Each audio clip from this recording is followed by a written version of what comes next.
मैं मोहम्मद शहवार कांग्रेस यूथ सदर और बाकी की सारी मेरी टीम है, सारे ओहदेदार। हम लोग आज समाजवादी पार्टी जो अलायंस में है, हम अलायंस को सपोर्ट करने के लिए यहाँ पर आए हैं। हमको ऊपर से भी आदेश मिला है कि भाई अलायंस है, आप अलायंस को सपोर्ट कर सकते हो। इसलिए आज मैं मेरे सारे ओहदेदार हम समाजवादी पार्टी को सपोर्ट करते हैं, अलायंस में हो। इसलिए हम पूरी कोशिश करेंगे कि भाई समाजवादी पार्टी के जो उम्मीदवार है शान-ए-हिंद मैडम, हम उनके साथ हैं और हम उनको जिताने की पूरी कोशिश करेंगे। हमारी तरफ से, हमारे लोगों की तरफ से और हमारी पूरी ताकत उनके साथ में है। साहब से कोई नाराज़गी नहीं है, बेग साहब से कोई नाराज़गी नहीं है, पार्टी की तरफ से कोई नाराज़गी नहीं है। हम भाई उनके साथ थे, उनके साथ है। हमें अलायंस पार्टी थी समाजवादी पार्टी, तो हमको ऑर्डर मिला कि भाई आप उनको सपोर्ट करिए, हम सपोर्ट कर रहे हैं। आप कांग्रेस के हैं, आपको ऊपर से कौन से लीडर का हिदायत मिली कि समाजवादी को सपोर्ट करें? भाई अलायंस पार्टी थी तो हमको आया ऊपर से कि आप अलायंस को सपोर्ट कर सकते हैं। आपके पास जो आई है वो उसका कोई प्रूफ आपके पास है जो आप बता रहे हैं कि लेटर आई है? वो प्राइवेट, वो मैं नहीं शो कर सकता हूँ। ये दोनों के लिए जो दोनों आजी माजी जो आमदार थे, इन दोनों को हराने के लिए दोनों पार्टियां अपनी अपनी तरीके से जोर लगा रहे। समाजवादी पार्टी के अंदर हमको ये नज़र आया कि भाई इनके सिस्टम वगैरह हमको पसंद आए, इनका जो ताकत है ये है उनको हराने के लिए, तो हम हमारी ताकत भी इनके अंदर मिलाना चाह रहे कि इन दोनों को ये हरा सके।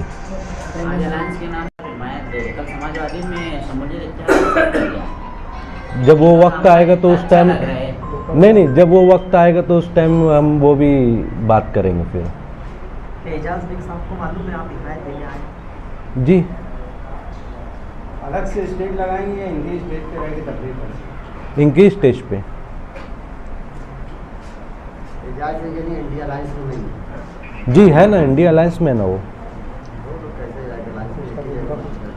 वो ऊपर का सिस्टम है भाई, उसके अंदर मैं कुछ जवाब नहीं दे सकता हूँ। सिर्फ यूथ को ही बोला है कि वो हिदायत दो? जी।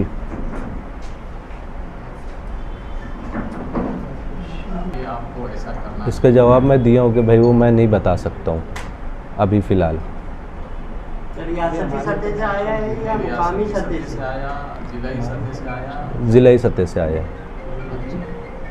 कल एक प्रेस कॉन्फ्रेंस हुई, उसमें बोला गया है कि 2 दिन के बाद जो है रियासती जो है ओहदेदारान का फैसला आएगा उसके बाद, लेकिन आप फिर आपकी प्रेस कॉन्फ्रेंस जी जो ऐसा कुछ लग नहीं रहा था, लेकिन प्रेस कॉन्फ्रेंस कल होती है उसके बाद आपकी प्रेस कॉन्फ्रेंस? जी नहीं, अभी हमें जो ऊपर से आदेश आया था हम उसके मुताबिक यहाँ पर आए हैं, प्रेस कॉन्फ्रेंस करें और समाजवादी को पूरी तरीके से हम सपोर्ट करते हैं। जी बिल्कुल। अलायंस जो है समाशान हिंदू के लिए वोट भी मांग रहे हैं। जमील गांधी साहब का ऐसा बोलना था कि समाजवादी के उम्मीदवार बैठ भी सकते हैं आखिरी राउंड में, उस वक्त आप क्या करें? वो आगे का फैसला है भाई, अब आगे जो होगा वो आपको सबको पता लग जाएगा। और आज उसी चेयर पे कांग्रेस का एक जिम्मेदार ओहदेदार जो है बैठकर ये कह रहा है कि भाई हमको कांग्रेस के जिम्मेदारों ने कहा कि आपका साथ देने के लिए कहा और आप ही अधिकृत उम्मीदवार है, क्या कहें? नहीं, देखो हम कभी ये नहीं बोले कि हम ही अधिकृत उम्मीदवार हैं। हम इंडिया अलायंस में हैं, ये बात तो बराबर है। इस बात से तो ना राहुल गांधी को इनकार है, ना रियासती सतह के किसी लीडरान को इनकार है समाजवादी पार्टी के ताल्लुक से कि वो इंडिया अलायंस का एक हिस्सा है। कांग्रेस पार्टी भी इंडिया अलायंस का एक हिस्सा है। ऐसा कई जगह होता है कि दोस्ताना मुकाबला हो जाता, कुछ सीट का ऐसा मामला हो जाता। अहम बात ये नहीं है कि इंडिया अलायंस का हिस्सा है कि नहीं है। अहम बात यह है कि आज जो इलेक्शन है वो तब्दीली का है और मौजूदा और साबिक दोनों एमएलए से 25 साल से लोग बेजार हैं। शहर के हालात सामने हैं, हर तरीके से लोग इन दोनों से खुश नहीं हैं। ऐसे वक्त में लोगों की नज़र ये है कि इनको कौन हरा सकता है और आप देखेंगे कि शहर में शान-ए-हिंद एक ताकतवर उम्मीदवार है और ये एहसास शहरियान को हो चुका है कि इन दोनों को वो हरा सकती है और 23 तारीख को शहर को एक नया नुमाइंदा मिलेगा। और जो लोग ये दोनों को नहीं पसंद कर रहे हैं वो सबके सब हमसे जुड़ रहे हैं।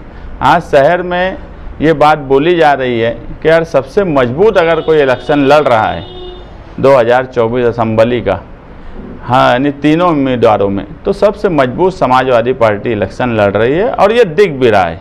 तो कहीं ना कहीं बदलाव का माहौल है और अलायंस के ताल्लुक से कोई बात ही नहीं है। अब कल जो लोग बोले वो क्यों बोले, क्या बोले, वो उनको मालूम।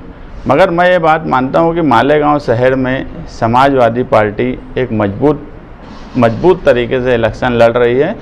इसीलिए मजहबी, दीनी, सियासी तमाम ही पार्टियाँ हमारी हिमायत कर रही हैं। हमारी आम आदमी पार्टी भी हिमायत की, हमको कम्युनिस्ट पार्टी भी हिमायत की, हमको इसी तरह दूसरी रिजवान भाई बैटरी वाले की और दूसरी मजहबी तंजीमें भी हमको हिमायत कर रही हैं। आप देखेंगे कि हिमायत का जो सिलसिला है ये शहर में सिर्फ समाजवादी के साथ ही क्यों जुड़ा है। कोई भी जो शहर में ऐसी तंजीमें हैं जिनका अपना एक असर और रसूख है, ये यूथ कांग्रेस की पूरी बॉडी है, इनका अपना कोई असर है, अपने अपने इनके लोगों का अपने अपने हलके में शहरी सतह पे एक नाम है, एक पहचान है, एक पार्टी से जुड़े हुए लोग थे, तंजीमी तौर पे तो कुछ काम भी समाजी सियासी किए हैं। तो इनको जब ये एहसास हुआ कि आज ये दोनों को समाजवादी हरा सकती है तो ये एक ताकत के साथ आना चाहते थे, ये एक ताकत के साथ आए। इसमें विषय अलायंस और ये सब है ही नहीं। और विषय अलायंस का आप नहीं बोल रहे, लेकिन आप ये दोनों आजिम मासी को शिकस्त देना चाहते हैं, आपको वोटों की ताकत तो लगेगी ना। कांग्रेस के पास तो कल दावा कर लिया कि हमारे 30,000 पॉकेट हो गए, तो आप उनको क्यों नहीं मनाने की कोशिश करते? अब ये यार देखो, एक बात समझ लो कि सर्दी का एहसास है हमको, ये मालूम है कि सर्दी अब आने वाली है। जो चीज़ होने ही वाली नहीं है, जो आने ही वाली नहीं है, उस पर मैं क्यों बात करूं? तुम मुझे बोलेंगे सर्दी के ताल्लुक से बात करो तो मैं बताऊंगा कि सर्दी कितनी बढ़ेंगी, क्या बढ़ेंगी, मगर जो चीज़ की कोई अहमियत ही नहीं है, जो होने ही वाली नहीं है, जो आने ही वाली नहीं है, उसके बारे में बात करना भी ज़रा मुनासिब नहीं है। अच्छा, एक बात और मुस्तकीम भाई, अभी इलेक्शन तो 8 दिन बाकी है, तो एंड वक्त पे कांग्रेस के उम्मीदवार आपको मशवरा दे रहे हैं कि आप बैठ जाओ, तो ऐसी क्या वजह हो सकती है कि वो एंड इलेक्शन के वक्त आपको मशवरा दे रहे हैं? कौन मशवरा दिया? जैसे आपके ऊपर आरोप। अरे यार मैं बोलूँगा कि आसिफ शेख और मुफ्ती साहब दोनों बैठ जाएं तो बैठ जाएंगे क्या? अरे यार मैं क्या बोल रहा हूँ कि मैं बोलूँगा कि यार ये दोनों को आज इलेक्शन लड़ना नहीं चाहिए। 25 साल का मंजर देखकर, शहर के तामीर और तरक्की देखकर, तो ये दोनों को बैठ जाना चाहिए। तो वो बैठ जाएंगे क्या? तो अलायंस में लड़े या नहीं लड़े? तुम लोग अलायंस में ना, दोनों पे आज हाँ, तो डिवाइड होंगे तो नुकसान तो होगा। कोई वोट डिवाइड नहीं होने वाली है, वोट सब बराबर हमको मिलने वाली है। हम वो हिसाब से हमारा काम है। हम इससे पहले ये बोले कि हम पूरा खाका बना के इलेक्शन लड़ रहे हैं। हमको ये भी मालूम है कि 20 तारीख को वोटिंग है, तो 19 तारीख को रात में 12 बजे क्या करना है, हमको ये भी मालूम है। कॉलोनी जलसे से समाजवादी पे आरोप लगा है कि इनको वोट देना बीजेपी को वोट देना, ये वोट काटने के लिए है। देखो ये तो ऐसा है कि एकदम हंसी वाली बात है।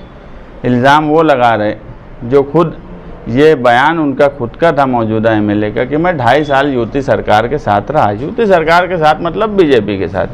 दूसरे एक उम्मीदवार हैं जो जग जाहिर है कि वो अजीत पवार के उम्मीदवार हैं।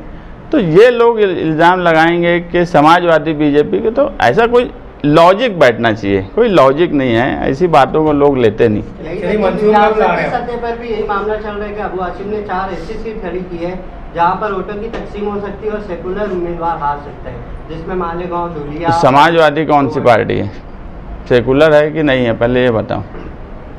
हिंदुस्तान की सबसे बड़ी सेकुलर पार्टी अगर आज कोई है तो समाजवादी है। हिंदुस्तान की तीसरी बड़ी पार्टी है और ये वो पार्टी है कि जब बाबरी मस्जिद पर कार सेवक चढ़े थे तो मुलायम सिंह ने शूट का ऑर्डर करा था। ये वो पार्टी है। तो समाजवादी के ताल्लुक से, अबू आसिम आज़मी के ताल्लुक से, उनके सेकुलरिज्म पे बात बोलना है, उनके सेकुलरिज्म पे शक भी करना। मैं हमेशा मानता हूँ कि हिंदुस्तान में 2 लीडर ऐसे हैं, एक मुलायम सिंह और एक लालू प्रसाद यादव, जिनके सेकुलरिज्म पे शक ही नहीं किया जा सकता। मुस्तकिल भाई, दूसरी एक एमआईएम के स्टेज से शफीक राणा आप पर काफी महागठबंधन जो बना था, महागठबंधन जो आपका बना था वो 10 साल के लिए बना था, मरहूम इकबाल उस वक्त से, और ये था कि 10 साल तक के वो इलेक्शन, ये इलेक्शन पिछला इलेक्शन वो लड़ेंगे और इसके बाद आने वाला इलेक्शन जो है वो बुलंद इकबाल लड़ेंगे, ऐसा कहा गया था। और उन्होंने कहा कि इन्होंने सब्र किया नहीं, उस पर आप क्या कहें? 12 नवंबर के लोग जब छुटकर आए 2022 सितंबर में, मुफ्ती साहब का सिटी पुलिस स्टेशन के कैंपस में ये बयान था कि मैं चाहता था अगला इलेक्शन बुलंद इकबाल लड़े। अगला इलेक्शन से मतलब ये था कि 2024 का, और यही बात मुफ्ती मोहम्मद इस्माइल कासमी साहब ने कही थी। और अगर उन्होंने ये बात इससे पहले भी बोली कि एग्रीमेंट उनके पास है लिखा हुआ, तो उनसे एग्रीमेंट मांगो। 2024 का इलेक्शन बुलंद इकबाल लड़ेगा। अल्लाह की मर्ज़ी नहीं थी, उनका इंतकाल हो गया, उनकी बहन इलेक्शन लड़ रही थी, तो मुफ्ती साहब को उस बात का पास रखना चाहिए था कि अगर वो वादा बुलंद इकबाल के साथ था तो 19 के इलेक्शन में भी बुलंद इकबाल नहीं थे। उनका इलेक्शन शान हिंद और मैंने पूरी ताकत से लड़ा। अगर बुलंद इकबाल के ताल्लुक से उनकी ये लाइन थी कि अगला इलेक्शन वो लड़े, वो खुद का बयान भी दिए थे। और एग्रीमेंट अगर वो बोलते हैं तो एग्रीमेंट बता देना चाहिए। तो 2024 का इलेक्शन अगर बुलंद इकबाल नहीं लड़ रहा है, शान हिंद लड़ रही है, तो उन्होंने उस बात को कायम रखना था। बात को उन्होंने कायम नहीं रखा। एग्रीमेंट के अहम गवाह आप भी हैं, तो असल सच्चाई क्या है? असल सच्चाई यही थी कि मैं ये इलेक्शन लड़ूंगा, हमारा गठबंधन 10 साल का है, ये बात बिल्कुल बराबर है, 2017 से 2027 तक। मगर उसमें यह था कि 2019 का इलेक्शन मुफ्ती साहब लड़ेंगे और अगला इलेक्शन बुलंद इकबाल लड़ेंगे। शफीक राणा काफी निचली स्तर पर आप पर टिप्पणी कर रहे हैं एमआईएम के स्टेज से। 3 मौसम है आसिफ भाई, तीनों पे तुम मुझे बोलेंगे बात करो, गर्मी बारिश सर्दी, तीनों पे बात करूँगा। जो एकदम बेमौसमी है उस पर क्या बात करूँ? इलेक्शनी मंशूर का क्या प्रोग्राम, कब तक आ रहा है? हम लोग इस मरतबा इलेक्शनी मंशूर नहीं जारी करेंगे। हम लोग इस मरतबा शान की गारंटी जारी करेंगे। हमेशा हर सियासी पार्टी मंशूर जारी करती है। मंशूर का क्या हाल होता है ये शहर ने देख लिया। 2019 का मंशूर में यही मीडिया सेंटर पे बड़ी भारी भरकम लोगों के साथ हमने जारी किया। मंशूर भी बड़ा भारी भरकम बनाया। ऐसा मंशूर बनाया था कि अगर आप देख लेते तो आप बोलते कि यार अगर ये मंशूर पे काम हो गया तो अगला 10 साल सुधर जाएगा। मगर मौजूदा एमएलए खुद ये बात मान ली है कि उन्होंने मंशूर पे अमल नहीं किया।